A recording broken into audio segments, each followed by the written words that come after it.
നേർവീഥി. Evangelist Kunjumon Thottappally ഇപ്പോൾ ദൈവവചനം പങ്കുവയ്ക്കുന്നു. ശ്രദ്ധിച്ചാലും.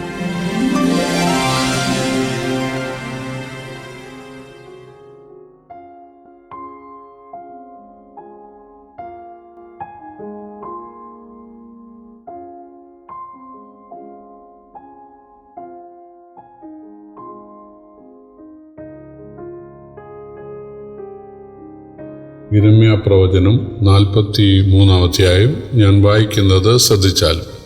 യിരെമ്യാവ് സകല ജനത്തോടും അവരുടെ ദൈവമായ യഹോവ അവനെ അവരുടെ അടുക്കൽ അയച്ച് പറയിച്ച ഈ സകല വചനങ്ങളും അവരുടെ ദൈവമായ യഹോവയുടെ സകല വചനങ്ങളും തന്നെ പറഞ്ഞു തീർന്ന ശേഷം ഹോശയ്യാവിൻ്റെ മകനായ അസര്യാവും കാരേഹിൻ്റെ മകനായ യോഹാനാനും അഹങ്കാരികളായ പുരുഷന്മാരൊക്കെയും യിരെമ്യാവോട്, നീ ഭോഷ്ക് പറയുന്നു, മിസ്രയീമിൽ ചെന്ന് പാർക്കേണ്ടതിന് അവിടെ പോകരുത് എന്ന് പറവാൻ ഞങ്ങളുടെ ദൈവമായ യഹോവ നിന്നെ അയച്ചിട്ടില്ല.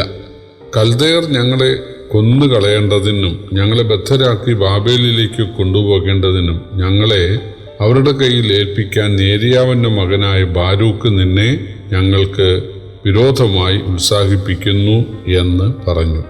അങ്ങനെ കാരേഹിൻ്റെ മകനായ യോഹാനാനും എല്ലാ പടത്തലവന്മാരും സകല ജനവും യഹൂദദേശത്ത് പാർക്കണം എന്നുള്ള യഹോവയുടെ വാക്ക് അനുസരിച്ചില്ല.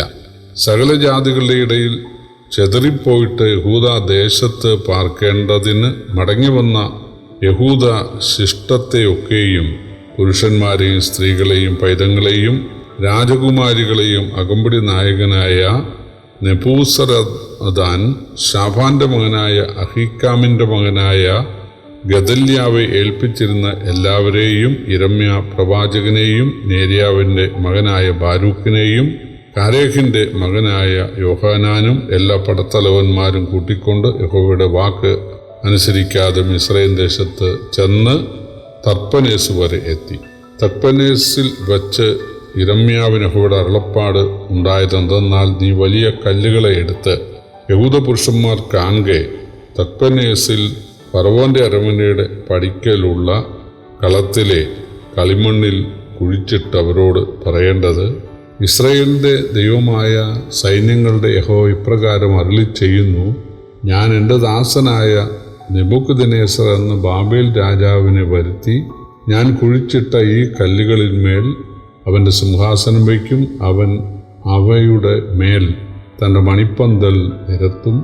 അവൻ അന്ന് മിസ്രയീം ദേശം ജയിച്ചടക്കി മരണത്തിനുള്ളവരെ മരണത്തിനും പ്രവാസത്തിനുള്ളവരെ പ്രവാസത്തിനും വാളിനുള്ളവരെ വാളിനും ഏൽപ്പിക്കും.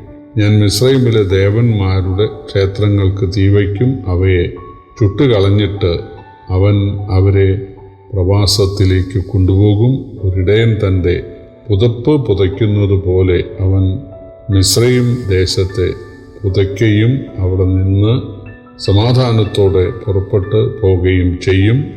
അവൻ മിസ്രയീം ദേശത്ത് ബേത്ത്ശമേശിലെ വിഗ്രഹങ്ങളെ തകർത്ത് മിസ്രയീമ്യ ദേവന്മാരുടെ ക്ഷേത്രങ്ങളെ തീവച്ച് ചുട്ടുകളയും. ദൈവത്തിന് തൻ്റെ സർവജ്ഞാനത്തിൽ ഇസ്രായേൽ മക്കൾ തൻ്റെ വാക്കനുസരിക്കയില്ല എന്ന് അറിയാമായിരുന്നു. എന്നാലും ദൈവം ദൂത് നൽകി. ഇതുവരെയുള്ള ഇസ്രായേൽ മക്കളുടെ പെരുമാറ്റത്തിൻ്റെ അടിസ്ഥാനത്തിൽ അവർ വിശ്വസിക്കയില്ല എന്ന് യിരെമ്യാവിനും അറിയാമായിരുന്നു. എന്നാൽ യിരെമ്യാവ് ധൈര്യത്തോടെ ദൈവം നൽകിയ ദൂത് മറച്ച് വയ്ക്കാതെ നൽകി. നിങ്ങൾ മിസ്രയീമിൽ പോകരുത് എന്നായിരുന്നു യിരെമ്യാവിൻ്റെ ദൂത്. അവർ അതിനെ വിശ്വസിച്ചില്ല. യിരെമ്യാവ് കള്ളപ്രവചനം നടത്തുന്നു എന്നാണ് പറഞ്ഞത്.